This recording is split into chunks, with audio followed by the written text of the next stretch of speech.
দক্ষিণ বারাসাত গরুর হাটে ঘটে যাওয়া একটি ঘটনা ঘিরে সামাজিক যোগাযোগ মাধ্যমে ব্যাপক আলোচনা শুরু হয়েছে। শনিবার ভাঙ্গুর এলাকার এই হাটে কয়েকজন হিন্দু কৃষক ও ব্যবসায়ী বিক্রির উদ্দেশ্যে গরু নিয়ে আসেন। এ সময় স্থানীয় কিছু যুবক সেখানে উপস্থিত হয়ে গরু কেনাবেচা নিয়ে আপত্তি জানান এবং বিক্রেতাদের বুঝিয়ে তাদের পশু নিয়ে ফিরে যেতে অনুরোধ করেন। ভিডিও ফুটেজে দেখা যায় যুবকরা শান্তভাবে কৃষকদের সঙ্গে কথা বলছেন এবং কোনো ধরনের সংঘর্ষ ছাড়াই পরিস্থিতি নিয়ন্ত্রণে রাখার চেষ্টা করছেন। তাদের বক্তব্যে উঠে আসে ধর্মীয় অনুভূতির প্রতি সম্মান দেখানোর বিষয়টি, পাশাপাশি সম্ভাব্য আইনি জটিলতা এবং বাজারে অস্থিরতা এড়ানোর যুক্তিও তারা তুলে ধরেন। পরে কৃষকরা তাদের গরু নিয়ে হাট থেকে ফিরে যান বলে জানা যায়। ঘটনাটি প্রকাশ্যে আসার পর নেটিজেনদের মধ্যে মিশ্র প্রতিক্রিয়া দেখা দিয়েছে।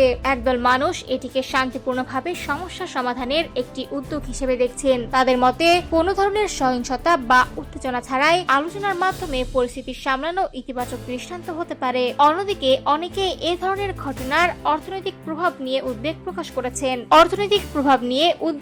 করেছেন। বিশেষজ্ঞদের মতে গবাদি পশুর স্বাভাবিক বাজার কার্যক্রম বাধাগ্রস্ত হলে গ্রামীণ অর্থনীতিতে চাপ তৈরি হতে পারে। বিশেষ করে ছোট কৃষকরা তাদের অনুৎপাদনশীল বা বৃদ্ধ পশু বিক্রি করতে না পারলে আর্থিক ক্ষতির মুখে পড়তে পারেন। তারা আরো বলছেন, গরুর হাটে অস্থিরতা তৈরি হলে সরবরাহ ব্যবস্থায় প্রভাব পড়তে পারে, যার ফলে চামড়া ও দুগ্ধ শিল্প সহ সংশ্লিষ্ট খাতগুলোতেও নেতিবাচক প্রভাব পড়ার আশঙ্কা থাকে। সব মিলিয়ে দক্ষিণ বারাসাত গরুর হাটের এই ঘটনা ধর্মীয় অনুভূতি, সামাজিক বাস্তবতা এবং গ্রামীণ অর্থনীতির মধ্যে এক জটিল আলোচনার জন্ম দিয়েছে। স্থানীয় প্রশাসন বা সংশ্লিষ্ট কর্তৃপক্ষ এই বিষয়ে কি ভূমিকা নেয় সেটাই এখন দেখার বিষয়।